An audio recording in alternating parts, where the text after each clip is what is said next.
안녕하십니까. 감사 스마일입니다. 2월 12일 목요일 아침 방송 기쁘게 시작하겠습니다. 오늘의 한 줄 명언은 좋아하는 일을 찾는 것은 자전거를 배우는 것과 같아요. 몸으로 찾아내세요. 넘어져도 절대 죽지 않으니 기꺼이 시행착오를 허락하세요. 감사 스마일이 이 한 줄 명언을 너무 좋아합니다. 감사 스마일이 아시는 분들은 아시겠지만 지치지 않고 스텝 바이 스텝을 하다가 중간에 시행착오를 정말 많이 겪고 있습니다. 지금 아침 방송을 갖다가 하는데 재작년에 비해서 조회수는 뭐 그렇게 많지는 않아요. 그런데 제가 꾸준하게 도전하고 또 이런 시행착오를 갖다가 겪으면서 더 많은 것들을 배우고 익히고 있다는 말씀을 드립니다. 그렇기 때문에 감스님들만이라도 꼭 이 도전하는 것 그리고 지금 배우는 것들을 두려워하지 마시고 꼭 몸으로 이런 것들을 터득하실 것을 이야기 드립니다. 네, 김윤덕 현 국토부 장관이 SNS에서 이런 글을 올렸네요. 집은 리브지 바이가 아니래. 그러자 다른 반응들이 나왔습니다. 집은 사는 곳이다. 하루의 무게를 내려놓는 공간이지 누구의 기대 수익이 아니다라고 이야기를 하는데, 그렇다고 하면 식당은 먹는 곳이고 하루의 굶주림을 내려놓은 공간이지 누구의 기대 수익이 아니다.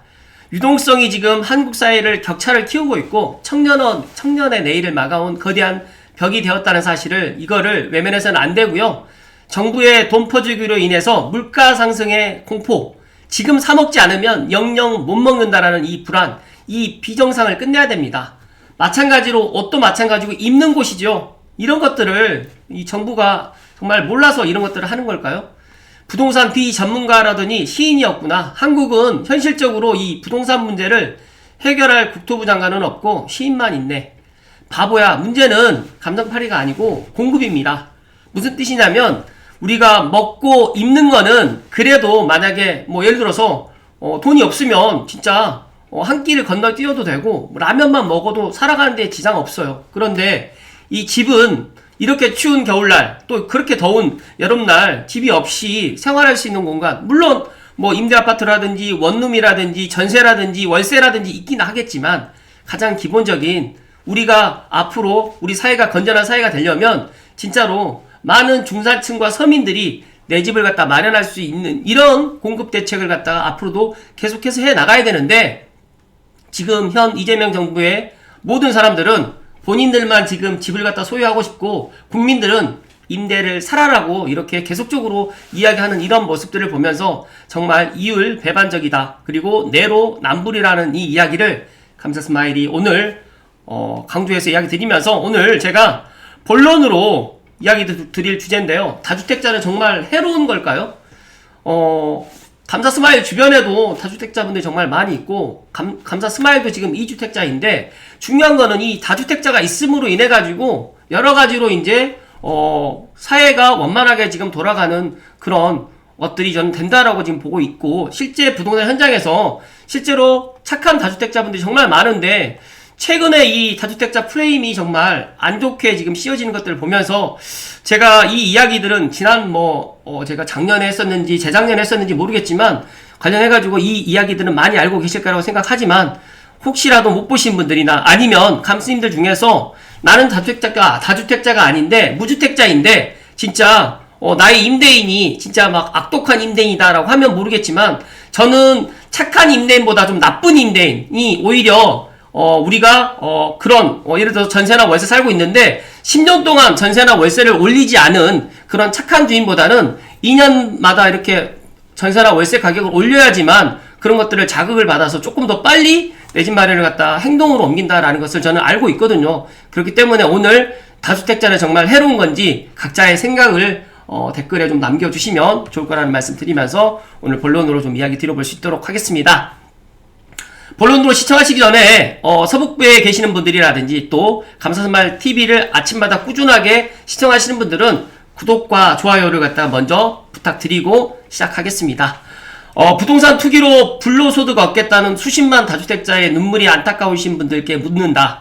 이들로 인한 높은 주거비용 때문에 결혼 출산을 포기하는 수백만 청년들의 피눈물은 안 보이십니까? 돈이 막이라더니 설마 마귀에게 최소한의 양심마저 빼앗긴 건 아니겠죠? 라는 이재명 대통령의 X 전 트위터의 이런 글을 보면서 집이 없으신 분들과 집이 있으신 분들의 생각의 차이, 그 다음에 의식의 차이는 분명히 다르겠지만 이러한 이재명 대통령의 SNS 글을 보면서 이분 필자는 1950년대 중국의 마오쩌둥의 일화가 생각이 납니다. 진짜 많이들 아는 내용이겠지만 한 번 더 이야기 드리면 정말 다주택자가 이재명 대통령의 SNS 표현처럼 마귀한테 최소한의 양심도 빼앗긴 사람인지 부동산 시장에 전혀 도움이 안 되는 참새와 같은 존재인지, 그래서 박멸해야 될 대상인지 한번 생각을 해보시면 좋을 것 같은데, 참새는 벼도 먹지만 메뚜기와 진드기와 같은 해충도 잡아먹습니다. 참새는 해로운 새이다, 이들을 절멸시킬 수는 없겠는가라는 마오쩌둥이 1955년도에 민생을 돌보기 위해서 실제로 이렇게 갔다가 이런 제4해 운동이라고 해로운 4가지 쥐라든지 참새, 모기, 파리를 없애는 운동을 실시했고 실제로 2억 마리 이상의 참새가 포획되었습니다. 그래서 어떻게 되었을까요? 곡식을 쪼아먹을 참새가 아예 사라져서 풍년을 기대했는데 이듬해부터 메뚜기와 각종 병충해로 인해서 수확량이 줄어들었어요. 난징의 경우는 논밭의 수확량이 무려 60% 이상이 손해를 입었고 결국 3년간에 4,200만 명이 아사했다고 합니다. 물론 이것 때문에 4,200만 명이 굶어 죽지는 않았겠지만 중요한 거는 마오쩌둥이 실패한 이유가 단순했어요. 마오쩌둥이 현지 순찰 당시에 참새가 벼를 먹는 모습만 봤고 문제를 단순하게 해로운 새다라는 그런 고정관념에 사로잡혀가지고 했지만 사실상 마오쩌둥이 지금 보지 못한 게 있었죠. 참새는 곡식과 함께 곡식을 먹는 메뚜기, 그 다음에 벼에 사는 벼진드기, 이런 것들 해충도 지금 함께 잡아먹고 있는 생태계의 일부인데 참새가 사라지자 벼를 진짜로 망친 건 참새가 아니라 이런 폭증한 해충이었습니다. 지금 이재명 대통령의 시각도 마오쩌둥의 시각과 다르지 않습니다. 지금 높은 주거비용으로 고통받는 청년과 신혼부부의 고통이 정말 다주택자의 투기 때문일까요? 두 번째는요, 다주택자도 부동산 생태계에서 참새와 비슷한 역할을 합니다. 대부분의 전월세 실제 공급자는 정부가 아니라 지금 민간에서 공급을 하고 있습니다. 쉽게 말씀드려가지고 2주택자 이상이신 분들, 1주택자는 본인이 전세를 주고 또 다른 곳에서 살고 있기 때문에 실제로 이거는 똔똔이기 때문에 2주택자 이상이신 분들이 실제로 시장에 전세나 월세를 갖다가 공급을 하고 있고, 많은 분들이 공공임대를 갖다가 생각을 하는데 공공임대 분명 중요하죠. 하지만 현실적으로 위치 제한이라든지 소득 기준, 대기 기간, 물량 부족, 그리고 예산상 한계라든지 여기가 방 3개, 화장실 2개짜리가 거의 없어요. 공공임대는 방 1개짜리가 정말 많고 진짜로 방 2개짜리, 또 정말 방 2개에서 조금 더 넓게 본다고 하면 방 3개, 화장실 1개인데 이 공공임대주택도 지하로 연결되지 않은 그런 공공임대들이 너무너무 많습니다. 만약에 다주택자를 참새는 해로운 세다라고 해서 아예 다주택자를 없애버리고 법이나 세율로 강제해가지고 1주택만을 강요한다고 하면 생기는 일은 앞으로 건설사에서는 더 이상 주택을 짓지 않을 거고요. 1주택자는 더 이상 살 수가 없고 경제적으로 공공하거나 자금이 아직 부족한 무주택자는 아예 살 수 있는 경제적 여건이 안 되기 때문에, 따라서 다주택자를 규제하게 되면 시간이 지날수록 매물은 감소되고 전월세 물량은 축소됩니다. 즉 다주택자는 마오쩌둥의 참새처럼 타도하고 없애면 시원할 대상이 아니라 없어지게 되면 임대시장이 경직되는 공급자라는 것을 잊으면 안 됩니다. 그렇다고 하면 세 번째로 다주택자가 사라지게 되면 그 자리는 누가 들어올까요? 최근 떠도는 내용이 많이 있죠. 5월 9일까지 다주택자들에게 집을 팔도록 유도한 이후에 6월 3일 지방선거 이후에 다주택자 보유세를 감당하지 못할 정도로 지금 올릴 거라는 이런 약간 뭐랄까 지금 협박 비슷한 이런 것들을 조장을 하고 있는데 암시가 있잖아요. 다들 알고 있잖아요. 하지만 만약에 다주택자가 사라지게 되면 진짜로 아이러니하게도 개인 다주택자가 위축될수록 늘어나는 것은 유주택자가 아니라 기업형 임대사업자라든지 리츠와 같은 기업형 임대회사일 수 있습니다.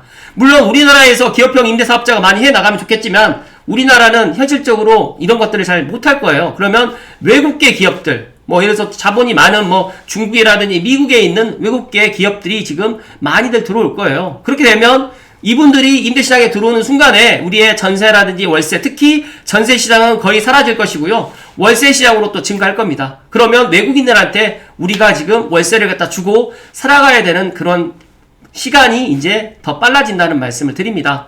개인과 개인의 임대차 시장은 협상 여지도 있고 인간적인 관계도 있기 때문에 이런 것들이 약간 좀 유도리가 있잖아요. 하지만 기업형 임대는 계약서가 법입니다. 진짜로 제가 IM 삼성이라든지 삼성에 있는 MBN 스튜디오에 여기가 이제 법인으로 해가지고 이제 원룸이라든지 쓰리룸을 갖다가 임대를 하고 있는데 진짜 짤 없습니다. 진짜 계약서대로 이사 나갈 때 뭐 정말 조금이라도 뭐 흠집이라도 있으면 그거 다 배상을 하고 나가야 되기 때문에 진짜로 이런 것들이 앞으로 더 심각한 문제가 될 거라는 말씀 드리고요. 네 번째로 문제는 다주택자의 존재가 아니라 이 부동산 시장의 왜곡입니다. 마오쩌둥의 참새는 헤어로인 세이다라는 이 교훈은 없애야 할 건 다주택자라는 종이 아니라 균형을 깨는 부동산 정책이라는 점을 정부와 국민들도 함께 아셔야 됩니다. 그래서 부동산 시장도 하나의 생태계와 마찬가지인데 박근혜 이명박 대통령 시절에 다주택자라든지 1주택자, 무주택자들이 공존해 있었죠. 그리고 그때는 부동산 시장이 안정이 되어 있었습니다. 그럼 그때의 다주택자들이 투기도 안 하고 착하고 선량한 다주택자였나요? 제가 알고 있기로 그때 당시는 임대인들이 정말 악독한 임대인들도 많이 있었습니다. 근데 문제가 언제부터인지 다들 아시잖아요. 문재인 대통령 때 갑자기 강남 집값을 때려잡겠다고 하면서 다주택자를 악으로 규정하고 또 종부세를 갖다가 또 하다 보니까 이제 뭐 빌라 전세 사기라든지 여러 가지 이런 이슈들 때문에 제가 지난 방송 때도 한번 이야기 드렸지만 진짜 이 종부세를 내시는 분들이 아파트를 소유를 많이 해가지고 종부세를 내는 게 아니에요. 빌라라든지 다가구라든지 단독 진짜 팔리지도 않아서 어쩔 수 없이 갖고 있는 이런 물건들 때문에 종부세를 지금도 맡고 있는데 이런 것들을 개선을 하기는커녕 진짜 이런 다주택자가 나쁜 악의로 해서 프레임을 씌워가지고 진짜 이렇게 지금 국민들을 호도하고 있다라는 말씀을 드립니다. 즉 문제는 다주택자의 존재 자체가 아니라 정부 규제로 에셋파킹, 레버리지라든지 특정 지역 쏠림이 문제이죠. 지금 특정 지역이라고 하면 다들 뭐 대한민국뿐만 아니라 해외에서도 지금 서울 부동산을 갖다가 살려고 합니다. 그렇기 때문에 이런 것들을 지금 개선을 해 나가야 된다는 말씀 드리고요. 다섯 번째로 다주택자는 마귀에게 영혼을 빼앗긴 자라는 감성 넘치는 지지율을 올리고 인기를 얻을지 모르지만 부동산 생태계는 나중에 정말로 큰 타격이 올 거고요. 청년 주거난 또 전월세 주거비도 현재 상당히 지금 많이 오른 편인데 앞으로 더 높아질 것이고요. 대통령의 SNS를 보면 조금은 우려되는 점이 있습니다. 다주택자를 투기 집단으로 설정하면서 가해자와 피해자, 즉 다시 말해서 가해자는 다주택자고 피해자는 청년과 신혼부부, 무주택자 프레임으로 넣는 순간에 정책은 쉬워 보이지만 결과는 거칠어질 겁니다. 참새를 없애면 별 수확량이 늘 것 같았지만 현실은 별의 수확량이 더 줄었고 다주택자를 마귀의 양심을 빼앗긴 자로 규정하는 순간 정부는 부동산 공급 구조를 고치는 대신 분노의 방향만 제시하는 정치를 하게 되고 다주택자도 1주택자도 무주택자도 모두 국민입니다. 진정 다양한 국민을 모두 품는 자연생태계와 같은 정책을 만들 때 부동산에 올바른 해답도 나올 것이다 생각을 한다라는 진짜 좋은 부동산 스터디의 좋은 글을 오늘 이야기 드리는데 한번 생각을 갖다가 각자가 감스님들 한번 생각해 보시면 좋을 것 같다는 말씀 드립니다. 감사 스마일이 부동산에 오래 있으면서 제가 전역을 함과 동시에 첫 집을 갖다가 임대를 살지 그냥 분양을 받을지 정말 고민을 많이 했어요. 근데 다들 아시겠지만 직업군인 생활하게 되면 관사를 갖다 무상으로 제공을 받습니다. 물론 보증금이 있긴 해요. 그렇지만 정말 작은 보증금으로 해가지고 관사를 제공받다 보니까 집장만을 할 거라고 생각도 안 했었고 나오면 당연히 임대에 살아야지 전세나 월세를 살아야지라고 했는데 제가 퇴직금을 가지고 그다음에 군인공제를 가지고 2008년도에 전역할 때쯤 한 1억 정도 모았어요. 근데 저는 1억이라는 돈이 엄청 크다고 생각을 해서 그 1억을 가지고 이제 전세를 얻으면 되겠다라고 생각을 했는데 1억 가지고는 진짜 전셋집도 없더라고요. 들어갈 전셋집도 없고 그래서 정말 좌절을 했습니다. 그래서 저는 어떻게 했냐면 저는 그때 당시에 이제 제대군인 특별공급을 해가지고 공공분양을 갖다 받았어요. 그런데 이 공공분양을 받았던 이유는 진짜 집값이 비싸지만 어차피 내 가족이 거주하고 영위해야 되기 때문에 집값이 오르든 떨어지든 간에 그거는 내가 감당할 수 있겠다라는 그런 마음으로 아무도 집을 안 살 때 저는 분양을 받았기 때문에 제가 순번이 5번인가 6번이었는데 앞에 있는 1번부터 4번이신 저희 선배님들이 포기를 했어요. 그래서 저에게 그런 순번이 오다 보니까 제가 첫 번째 공공분양 아파트를 분양을 받을 때 1층을 받았어요. 근데 1층을 받았는데도 저는 그거를 계약을 진행을 했고 그걸로 인해 가지고 첫 집을 마련했습니다. 정말 저는 살려고 내 집 마련을 했었던 거고 마찬가지로 지금의 20, 30, 40 세대들이 왜 이렇게 내 집 마련을 서두르는지 이 정부에서 알아야 된다는 말씀 드리면서 진짜 다주택자가 진짜 나쁜 게 아니다. 저는 다주택자를 옹호하는 게 아니라 지금 흘러가는 것들이 보면 진짜로 지금 제 주변에 다주택자들이 없어요. 아파트 진짜로 많이 소유해봤자 두 채예요. 세 채 이상 소유하시는 분들이 정말 많지 않다. 5%도 안 될 거예요 아마. 그렇기 때문에 그 5%가 95%를 갖다가 지금 좌지우지한다라는 이 발상 자체가 저는 잘못됐다는 말씀 드리면서, 각자가 왜 지금 내 집 마련을 갖다가 하고 있는지, 그리고 왜 지금 내 집 마련을 안 하면 영영 못하고 앞으로 계속해서 임대를 살아야 되고, 나이가 들면 들수록 집의 소중함은 더 크기 때문에 지금도 서울과 수도권에 이렇게 아파트를 마련하고 있다라는 이야기를 감독님들께 이야기 드리니까, 각자가 진짜로 다주택자 정말 해로운 건지, 아니면 지금 정부에서, 이재명 정부에서 지금 이야기하고 있는 진짜 집은 리브다,